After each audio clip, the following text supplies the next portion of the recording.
Kia ora, Scarlett. Welcome to the podcast. I am so glad that you were able to join us today.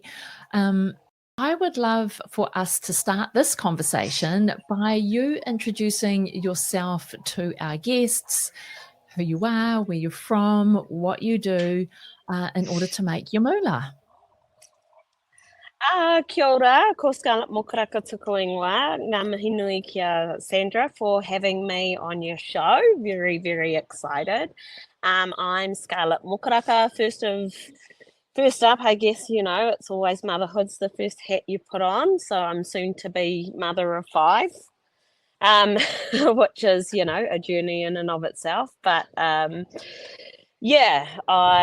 have whakapapa here where I live in Kaikoetu, Ngāti Whakaeke, Ngāti Ue One, Ngāti Rangi ki Ngāwha, and also Te Reo Hau down in Ngāti Whātua territory, Te Roroa, up the Kauri coast, and Te Whanau Hinerupe in Ngāti Parau as well. So that stuff aside, I'm also the owner, manager, founder of the world's first and only hapu-led industry registered Māori virtual assistant agency, Kairako Awhi. And our primary purpose of establishing was just around building capability and capacity and providing, I guess, agile, adaptable skills delivered by and for our highest needs communities. So that's been a bit of a journey in and of itself as well. So I think that's the most important stuff out the way. Thanks for that. There's lots in there, just in that piece alone, that I really want to dive into. But let's just hear your backstory. Like, what has led you to starting your own business?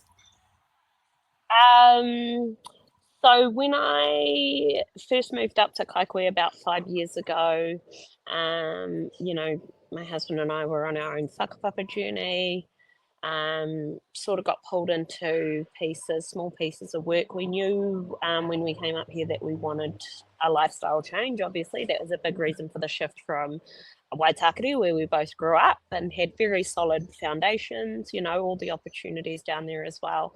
But I think coming up here, we were, definitely looking for a lifestyle change. And so when we sort of fell back into the same habits of work and, rallying the kids and, all those same habits and not necessarily making the conscious changes that we came here for, I think it was at that point where I sort of had to reevaluate coming up here, knowing what the region was like in terms of economy and lots of poverty kōrero. I already sort of had it in my mind around how I could make money, potentially as a contract administrator with an extensive career in sales and marketing and all of the admin corporate skill sets that you sort of build over your 10 to 15 year career at that point. So knew I had some skills that could potentially start a business. At the same time, there was a group establishing, which you may or may not be aware of, the Virtual Assistant Network of New Zealand was establishing at the same time. Our amazing founder, Sam, over there, was building this beautiful community of women who were thinking the same but didn't necessarily know what it looked like. So it was just timing, I think. He and I have always been a bit of an overreacher, if my husband's honest about me. Reach and figure out the steps sort of to get there. But I think part of that as well, which, you have time to analyze when you're a business owner, is there's an intuition right behind a lot of capable people and how they move. And so while we can't necessarily articulate it, I think we've got my generation especially, is a really good or bad habit of sort of overanalyzing everything and the need to articulate things, whereas I don't believe there's always a necessity, and just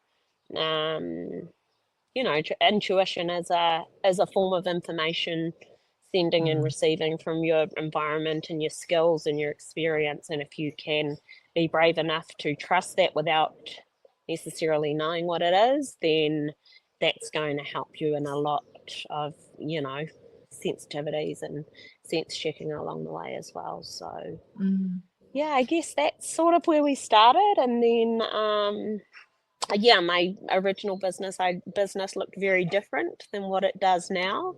When I first established, I was a sole trader, just wanted to be sustainable. I very quickly got pulled into project sort of management and coordination.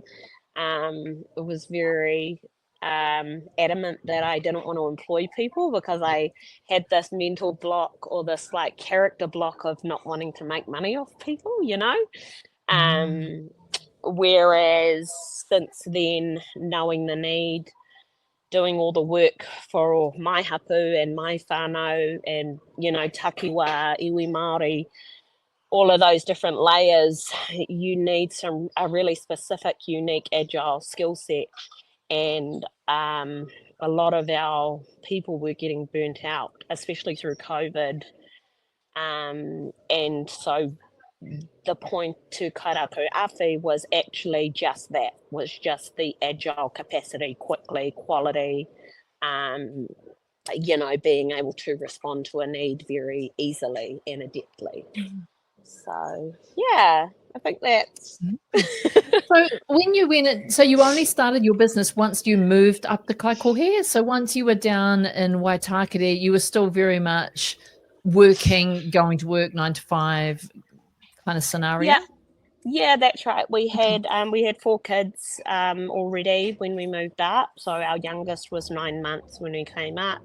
My husband came up a year before to sort of establish us. We also got married during that time, so it was pretty tumultuous. We had all our kids down in Waitakere, and then it was just, I think we came back from Aussie in about 2012. Both, found pretty secure jobs. I worked for a company, Parex Industries, out in West Auckland, building, a pretty strong administrative career. I already had that foundations before I left. And then, before we went to Australia, and then, it was just knowing sort of that we didn't want to fall into the same trap that we were leaving. We were coming for a specific purpose, and wanting to make ourselves available for that. Nice. So when you came up to Kaikohe and you had this, like, let me just fill the need. I'm a solo trader. I just need to earn a little bit of money, put money in the bank for the whānau, let us live, the lifestyle that we want to lead, moving into rural Aotearoa. What was the mindset shift where you moved from solo trader, just doing work to meet a need, versus starting a business and employing people? What was that mindset shift that moved you? Yeah, I think if I'm honest, a lot of it was down to building my own whakapapa. So I whakapapa here at Kaikohe. I was pulled in quite early on to some hapu consultation work through our local wastewater working groups with council. And that was just based on, an uncle sort of said, I think you'd be good to be able to inform this process that we're starting to go through with council. I think you've got, some really good capabilities. I've also got a background in construction that was able to lend to that as well, and some wastewater knowledge. So, but I believe it's being able to, it's the identifying yourself, I think, is where you really start to accelerate from. And so there's this, and I call it a dream switch, which is what we're trying to flick a dream switch in our town. but actually it's already there. And especially I think for Indigenous, or I know for me, connecting to my whakapapa gave me a lot of stability in my own identity that I'd never really had before. And so being able to know exactly who I was and going through that hapu consultation process as well, you quite quickly learn that you are a rangatira, like, and it sounds cliche and it sounds, sort of surreal, but when you know who you are in those spaces and how much authority you have, and then you can extend that beyond any singular environment, it gives you a really, and I'll always say that that's not necessarily limited to whakapapa, but whakapapa does help. Like when I came here, I knew who, only knew who a couple of my sort of tupuna were, but that was enough to know that if I was going to be challenged in a space, as long as I could back my kōrero up with knowledge, expertise, understanding, that my whakapapa was going to do the rest for me. And there was really no way that you can be, there's really nothing anyone can say that's going to destabilize you if you're coming from the right place, if that makes sense. And so and so that, I think, for me was a big shift in myself more than anything, to really know that I could walk into a room and know exactly from what place I stand in that room, and then being able to apply that in a business sense, with all the learnings, as you're going through. Because the other thing is, I very quickly saw the economic opportunities coming out of kaikohe, being at that level, at that strategic level, locally, regionally. I could see exactly that kaikohe was going to be a big targeted investment. And for me, while I was on my whakapapa journey, and the town's going through this sort of identity shift as well, I knew that we were in the best position as mana whenua to inform that sort of journey for the town. And so I think that as well really accelerated my ambition to know business, to demonstrate success for myself first and foremost, but be able to build capability and capacity really quickly, for the political and economic environment that we're in, to be able to enable hapu and mana whenua in that process as well. What a journey. What a beautiful journey. Like, I've got no doubt that has had its challenges along the way. But how you have embraced that, and hearing you talk about that journey, is really it's a beautiful journey to have sat here and listened to. Tell me a bit about your business today. What does your business look like today? Like, how many staff do you employ? Who would you say are your main clients? Are you just working regionally, or is that expanded a little bit more? Talk to me about what that looks like. Yeah, so currently we have 8 contractors all over the motu, across New Zealand. We also have 7 clients, that are regular clients. We have also casual clients that come in, maybe for a 3 to 6 month term, that we support to do a specific thing. One of our big,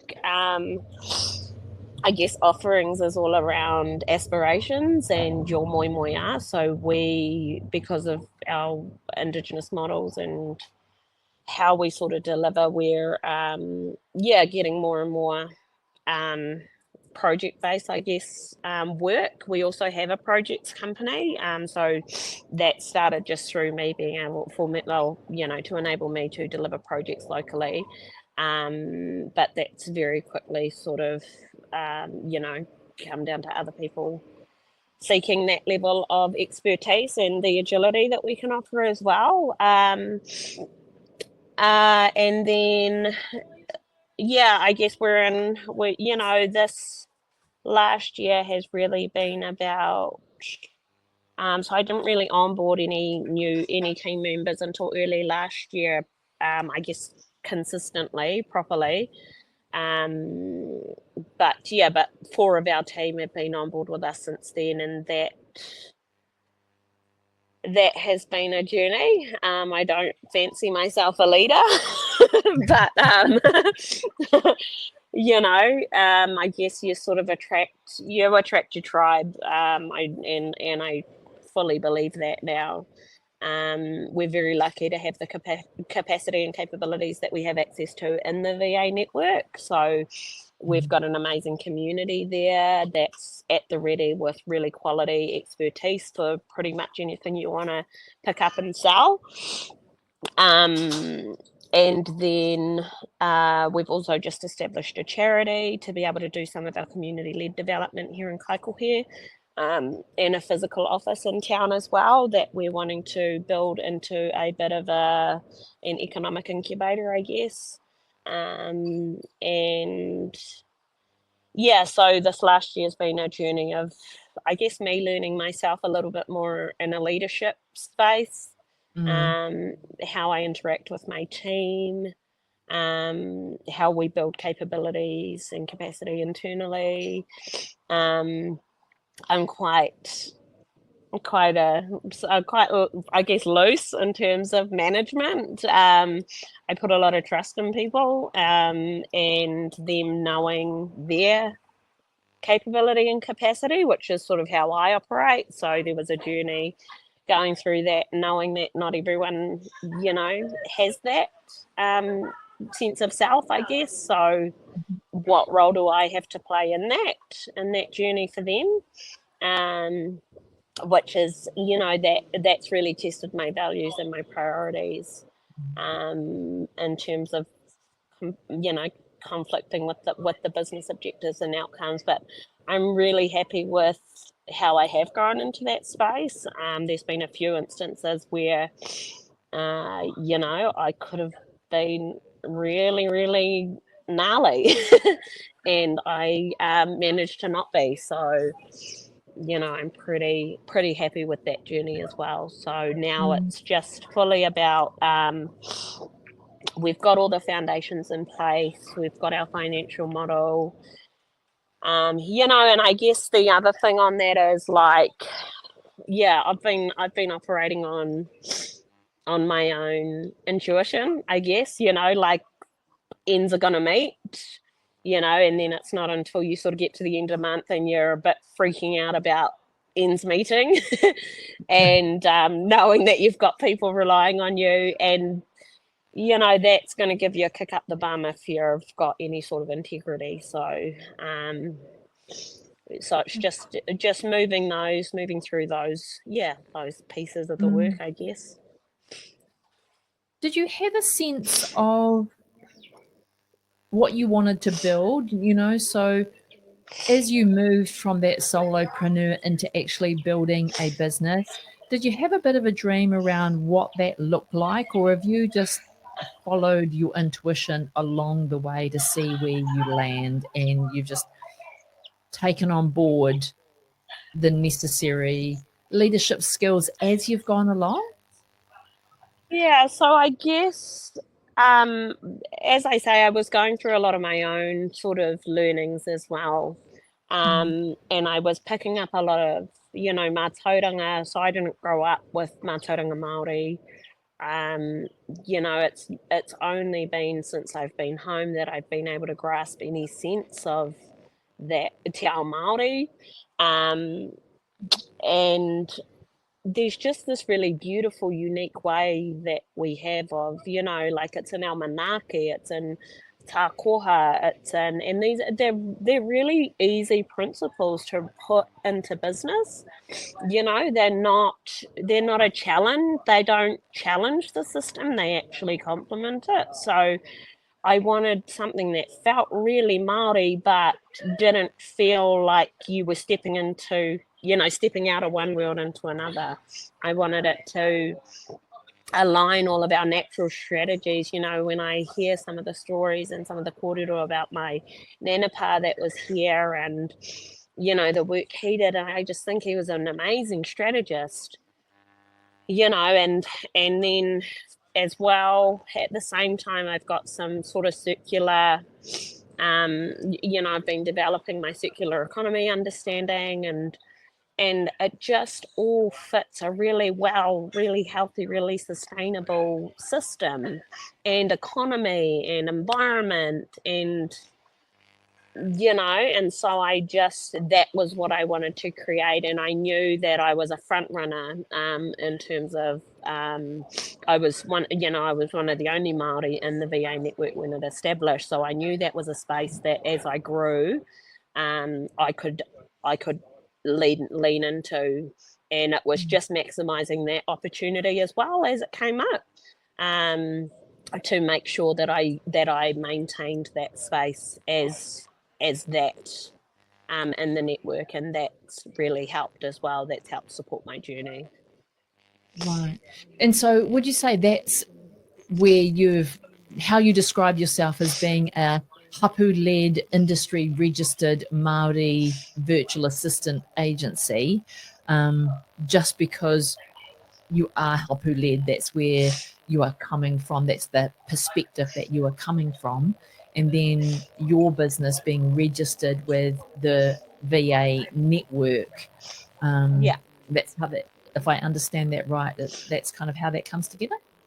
Yeah, and I guess our sort of key sort of narratives that we've always tried to establish ourselves against, and because we've got a few Pākehī between my husband and I, he also owns a beer brand, and so we've always our two core values were always about elevation, so elevating our own standards of excellence. We didn't want to just be another Māori offering. We wanted to be the premium offering for everybody delivering as Māori, you know. So we always wanted to be, maintain those standards of excellence and stop placing ourselves lower, I guess, in terms of quality, like.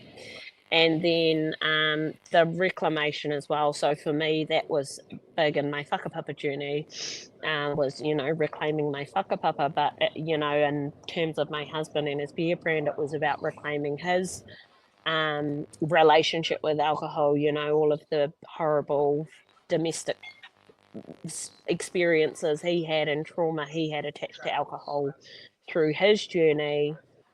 And so there were always those, it was the reclamation as well, and then coming here and knowing what kairako awhi could support our community to build and others, in a way that is natural, that is authentic, that is engaging, that does prioritise mana whenua and those Indigenous relations with the whenua. And as well, another key part, especially for, I think, our virtual offerings, I found it really conflicting almost in the early stages, just because I was trying to fix myself in the whenua here, but then you've got this digital, virtual sort of disconnected offering, you know, product offering, and I was really mindful that it was really easy to get lost in that virtual realm. And so for me, a big part of kairako, one of our first po or values is po whenua. It's about fixing yourself in something, which again, for me, that was whakapapa, but it's, you know, it's about having that physical connection to whatever it is, whether it's yourself, whether it's your skills, whatever the physical connection is, it's about anchoring yourself in something as well. Talk to me a bit more about the virtual offerings, just because I had someone ask the other day, or saw a conversation the other day where they were debating on should they employ a virtual assistant, or should they get, should they bring someone in to be physically in their office? And like, I always find it interesting when someone says, I think I need a VA. And I'm like, A VA is such a wide So and many broad things, term, yeah. and it can be so encompassing of everything. And I'm like, so you want someone to be virtual and you want them to be an admin, or you want them to be a marketing coordinator, or you want them to be, it's like, what do you want your VA to be? Because that's a term of just someone working remotely. So for our listeners who are like, all right, so what's a kind VA? of virtual assistant services can I get from Kairako? What is that offering look like at the moment? Oh, so at the moment, our key sort of skill sets are around trust, administration, governance, finances as well, because we have a lot more in-depth knowledge around the funding mechanisms and all of those different landscapes. So that's where we're finding that we're able to bring a lot more value, particularly to Pākehī Māori and Māori trusts. But in saying that, I think a lot of the other sort of Pākehī, their focus is on the what, whereas our focus is on the how. So we can essentially deliver anything we have immediate access to, any back office function and capability, whether it's finance, whether it's social media, whether it's event management, whether it's coordination and facilitation. But our I guess experience is a little bit different in terms of how you get to experience those services. So particularly in terms of virtual versus physical, we have a lot of the manaakitanga embedded in our operations and systems to ensure, and for me it really comes down to prioritizing relationships and trust. That's really where our superpower is. So when essentially the primary priority for us is always to build trust in our for our clients, so that, because that's what's going to allow them to delegate better, to to communicate with us, to challenge us, to ensure that we are delivering to the standard that they expect and that they want. So for me, it's that's sort of the main there's two sort of key components. There's takoha, which is a value exchange. So we need to both be confident in what we're both bringing to the table, and there's an element of trust there when you take on either a new client or a new service provider. But the next step has to be prioritizing trust and capability, and that starts with clear communications and managing expectations. Commit to deadlines. I always say with my team that we don't want anyone to need to be online at any given time. That's not how we want to operate, and we can operate that way as long as we are clear in the expectations we set with our clients. So and it's nice to work with Pākehī Māori as well, because they get it, right? Like, if you've got a tangi on, well, everything stops for the tangi. And if you can get online at the tangi, great, but you can't always. So so for me, the priority is always just managing those expectations, making sure there's enough flesh in the deliverables to allow for those unexpected things, and have some mechanisms in place to mitigate them.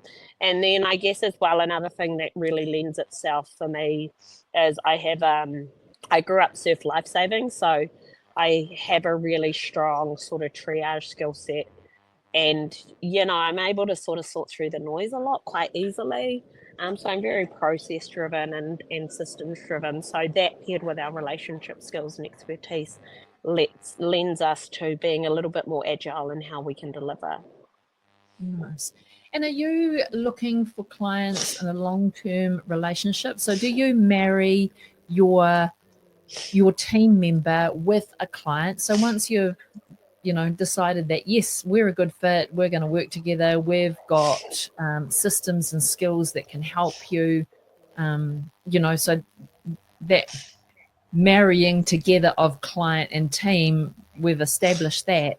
Do you then how much do you play in that role? Do you allocate a team member and that team member is the lead for that client and what they do? Or do you very much have a finger in the pie and all the work, which is then delivered by the team? Like, what's your business model in that sense? Yeah, no, I'm very much an enabler. So if the girls need support or if any of the team needs support, they know that I'm available. They know that I won't assume that unless I'm getting a sense that there are some challenges, and we'll sit. I'm very much, yeah, I enable the team first and foremost and prioritize them because one of the first things we do is we go through their moi moia as well. So that's quite an early process we go through with the team too, because for me, that's where you're going to get your best capabilities and skill sets is when your team can see themselves in a workflow or in a vision and they know exactly what it's doing for them first and foremost. That's going to be where they're most enabled and driven, essentially. So that's a very early piece of the onboarding for our subcontractors is trying to tease out get them dreaming, and two, start to tease out what are the natural sort of capabilities and capacities they have already versus where maybe their aspirations might want to take them versus maybe what their career background is. So when we talk about our Te Ao Māori sort of processes, the first one we go through is whakapapa, which is, whakapapa is genealogy, but, for us, we spend a good 50%, if you imagine a sort of onboarding timeline, we spend a good 50% of that time just in whakapapa to understand all of the pieces that make that person who they are, that trigger them, that, it's really understanding where they've come from first. And then we'll start to make the connections around, okay, so these are the clients we have, where can you see the synergies, where are your clusters of skills, and start to map it that way. And it helps us because when we wānanga, it's a very small activity because we've been through those processes and it's really easy to see the natural next steps and connections and actions and where they'll best fit in terms of a client and all of that sort of thing. So there's a few layers to it, and that is a heavy process to go through with stuff, especially when you're trying to turn a contract around quickly. But but it's very worthwhile because as well it helps that expectations, helps to manage those expectations with the staff first and foremost because they're going to be the ones delivering the quality output. And that's going to give them the confidence to participate in whatever the contract is in a way that they enjoy, because that's what we're trying to build as well. We're trying to get people to just enjoy whatever it is you want to do and make money your way. And, we're trying to enable that for people as well, not just for me. So, yeah. So what's your bigger dream for your business? Like where is the 10-year vision for Kairako? So we will be the preferred virtual assistance agency for New Zealand, and for Indigenous communities globally as well. And that may or may not look like partnership models with Indigenous communities where we can support them to build their own capability and capacity. But that's our goal. We want to be world leaders. We want to bring indigeneity into people's everyday. We want them to feel how it feels to work like this. Yeah, so. What a beautiful dream. Just before I heard you mention looking at an incubator in Kaikohe, what was the spark behind that?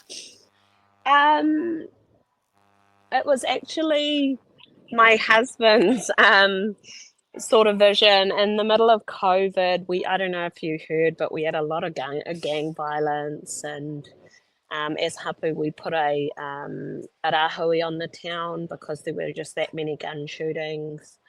But at the same time, there were heaps of young rangatahi on our Facebook streams rapping, like, and they were doing like raps and stuff. And they were quite good, you know, like they weren't terrible. And so we'd walk past one of the higher buildings in town, and we'd walk past, and he'd go, "That'd be great for a recording studio." And I was like, "Yeah, that'd be really cool." And then I'd say, "But not just a recording studio, because, you know, business development, Scarlet's going, think of all the industry that could surround a recording studio."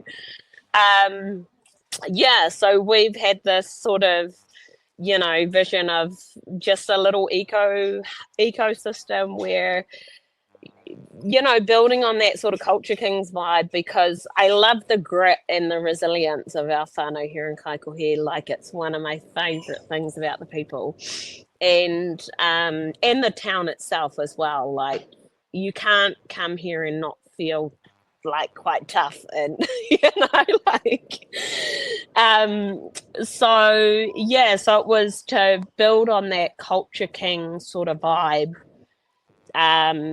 but also create a space and bring in the virtual capabilities, the digital capabilities, and build just a little like ecosystem where people might come to make music, but they might find themselves drawing, or, you know, creating an album cover, or you know, like, have a cafe space where they might just actually like to hang out with people and make everyone a cuppa, or, you know. So yeah, so we're building that space now.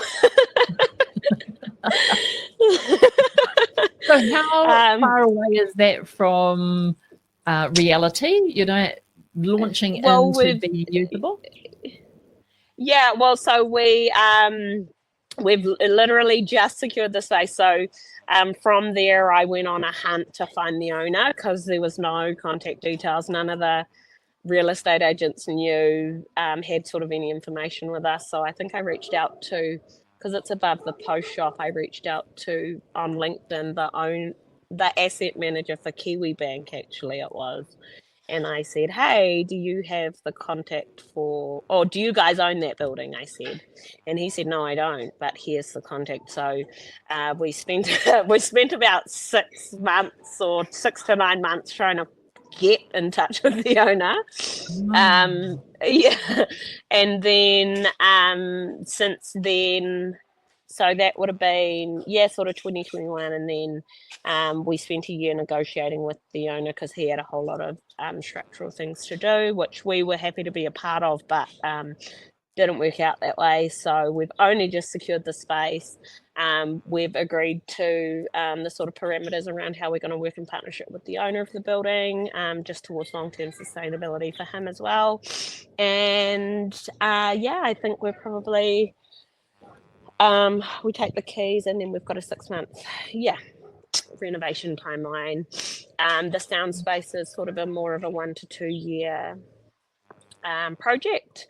But we've already got photographers on board for creating a creative studio in there. Will be the business capability and function. We've got a 6-month timeline for a cafe and retail space in there, and also being able to support local industries, local producers and manufacturers, so that they can bring their wares and have a space where they can just advertise, and we'll provide the receptionist and the hospitality staff and the retailers. And yeah, and also an environmental office in there for our hapu and takiwā, and yeah, just the project office that'll support funding, environment, housing support, all of that stuff. So Nice. And so have you had to secure funding to get the incubator up and running? Not yet. We will be seeking funding. Anyone out there listening? But for right now, Kairako will provide all of because it supports our business as well to have a space. We'll start by running a couple of big fundraisers, doing corporate shots, those sorts of things over the first 6 months. The owner's given us 6 months or access for nothing, so we can run a few fundraisers in there. But yeah, we will be seeking funding in that space. But yeah, kairako awhi will essentially be the backbone of it, which we have the capacity and capability to be, and we can see where it'll generate income from us in terms of shared workspaces, office lease, that sort of thing. And then we've onboarded the right partners that have the skills that can pick it up and go. So we don't want to be holding all of the businesses. So there's about probably 5 or 6 sort of key industries that can operate in there and function quite well. So we're saying we'll build the space and the shell, and we'll provide you all of the support that you need to be a successful business, essentially. And yeah, you'll have a space in there. So that's exciting. Well done. Yeah, that is worth celebrating. You know, to see the dream and then go about just one step at a time, going, right, how do we secure the building? And, you know, and being persistent with that. So that is... Yeah. That, I think I tell people about these things really early on too. So there's a little bit of ego in there where you don't want to be seen to not deliver. So yeah, so that's my accountability. Yeah. But as well, I think it's just having that trust and faith, and actually, you know, like a couple of my project leads when they came and saw it, because you know there's a lot of work to do in there. It's not a free ride by any means, but they were like, "What the hell are we doing?" Like, and I only needed one person, and I got that person sort of late at midnight on Tuesday night to go, yes, I can see it. And I went, because, you know, as much as my husband had the vision, he also knows me. So he's got to temper his excitement as well, knowing it's sort of how I function. Yeah. Okay, so the big question on my mind then is, you're doing all of this, like getting the incubator up and running, you know, continuing to grow your business, and you're about to bring baby number 5 into the world. Like, you know, just a few things on your go. How are you managing, you know, motherhood, which, you know, a family of 5 in today's world is, you know, a huge achievement in and of itself. So managing a whānau, managing a business, getting new projects up and running, how are you fitting this all into a 24-hour day? Honestly, I think it's just like find the easiest route and run at it. You know, until you need a break, and then sit and take a break. Like, I think the beauty of it is knowing that nothing has to be done. You know, like that's a really powerful position to be in. And knowing that the business is only going to be as successful as I make it. You know, these projects, they're only going to be as successful as the people involved. And I'm only one person involved, you know, like I think it's just being really realistic about what that actually looks like, being mentally and you know, I guess as well, because it's all well and good to say, yeah, I'm prepared for this, but when it actually eventuates and you're in the dire straits, you know, it feels very different. But I think there's a lot of self-checks I take when I am in those spaces. Be realistic about what you can actually do to get yourself out of there, 1, and 2, how important is it to get yourself out at any given time? Ride those ebbs and flows, you know, but I think the power is in getting to choose. Like for me, I get to choose what I do. When I get up in the day, if my kids are sick, I get to go, we're just going to hang out on the couch, you know, and but I also have the option to say, you know, I've got the support around me to say, hey, can you sit on the couch with the kids? But the power is in being able to make that call, and as I say, not having anything so dependable on me individually or anyone else individually. Yeah, I think it's just, you just give it a go, man. You only got one life, right?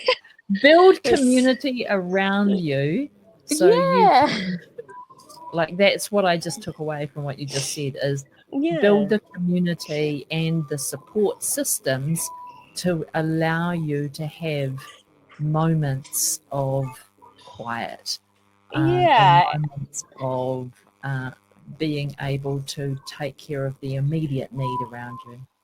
Yeah. And I think as well, like a big thing for me that there was something, just and being able to do that, like, we know what that looks like, right? We know what being ahead of the game looks like, so that when you're not so ahead of the game, it's allowed, like, it's nothing new. Like, what's going to let you have a little bit of space. Like, it's consistent behaviors, it's making the right steps, the right informed steps. Like, it's nothing new or mind-blowing. It's just good behaviors, consistency, and, as you say, building things that are relevant. And I think as well, like, for me, as I say, a big thing is about the dream. If you can identify, like, for me, as an example, my life goal is to build an AI model that designs a closed loop circular wastewater system that's tikanga founded and embedded, specifically designed for our papakainga, and then the AI model that designs that for other papakainga. But I can do that, like, and I work constantly on clarifying what that looks like. And I've got 60 years to achieve that. And if I'm constantly aligning everything I do with that one thing, and it could be anything, right? It could be a thing, it could be an experience, then I know I'm not wasting my life. Like, and even if it doesn't eventuate, at least I know what was driving me. You know what I mean? Yeah. So, sorry, runny nose. Yeah, so I think it's just choose. I would say just choose. Just choose what you want to do. Wake up in the morning, choose what you want to do. Whether it's start a business, whether it's go to work or not, like, and people will probably disagree with that, but you always have a choice. And as long as you can see what that choice is going to bring you, who cares what anyone else says about it? Like, yeah. It's around designing your business around your life, and making the choices that is right for you and how you want to live your life every day, so that when you get out of bed, you are excited to do the next thing.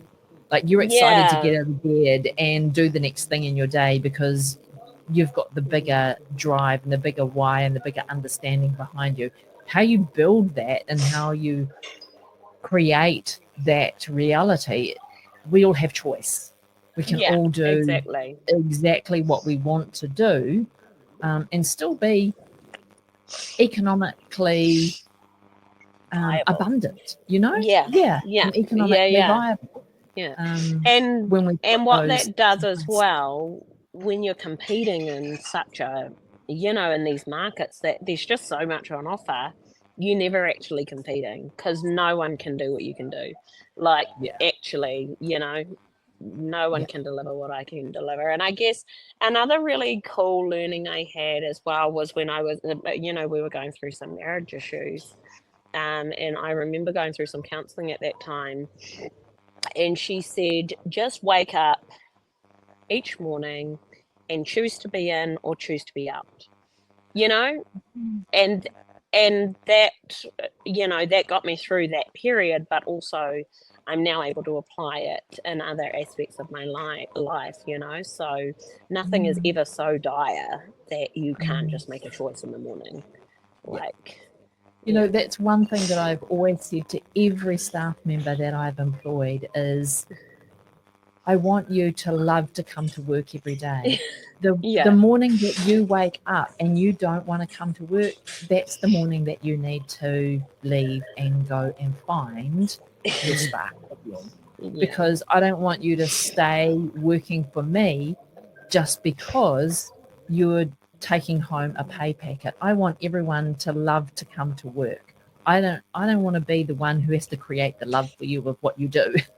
Yeah. I want you yeah. to create that. And the morning that you wake up and decide that I don't want to do this anymore, Yeah. I want you to tell me, because Yeah. I will help you find whatever your next move is. You know, this whole old idea of I'll just sit on this until I hand my resignation and I have to give you formal notice. And I'm like, What a waste. that's a no and no from my perspective. You know, Yeah. it's like, I'm going to care deeply about you as an individual and why you work for me. Yeah. And we do what we do because we're good at it and we enjoy it and we're making a difference in somebody's life. The moment you don't want to do that, I want to know about it, because you living your life coming to work for me and you're miserable every day, I don't want that for me and I don't want that for you. You know, so You're not bringing your A game. Yeah. no, right? And don't live life doing something that you don't enjoy. Yeah, exactly. And and it is a really competitive industry as well, and we're constantly, especially because a lot of us work on subcontractor models, we're Yeah. constantly competing for the best talent, and so I was very early on, I said, no, I'm going to pay my staff well. I'm going to get them hooked on whatever it is we're pitching.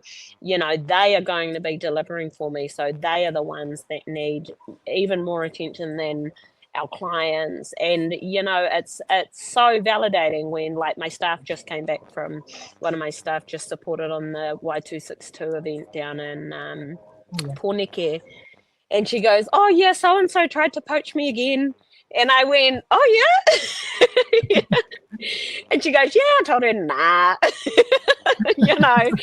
And I think aside from, like, I think that is just the best feeling you could get as a business owner, knowing that your staff can openly have those conversations with you and no one feels anything because you're bringing your A game. Choosing.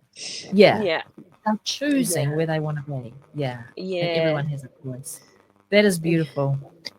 Thank you so much. If someone was like, I need VA in my life, my business is in dire need of some help, and I actually want to work with Māori VA, what's the best way to get in touch with you? So you can ring me 021 258 1129. You're going to get me. Otherwise, you can email Afi at kairako, KAIRAAKAU.co.nz, or visit us at www.kairako.co.nz. But yeah, hit me up, LinkedIn. We're all across your socials. Yeah, so just whatever you need, really. And we're going to make sure that whatever gaps we fill fit exactly who you are. So, love that so much. Scarlett, thank you for your time today. This has been a beautiful conversation.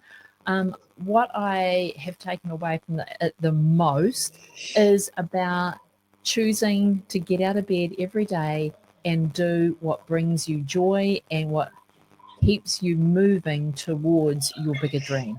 So what a stunning conversation, Yeah, and anyone can do it.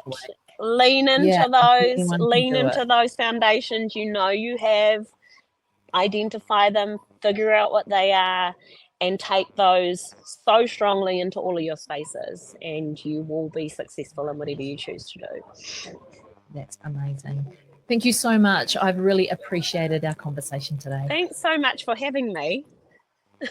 You're welcome.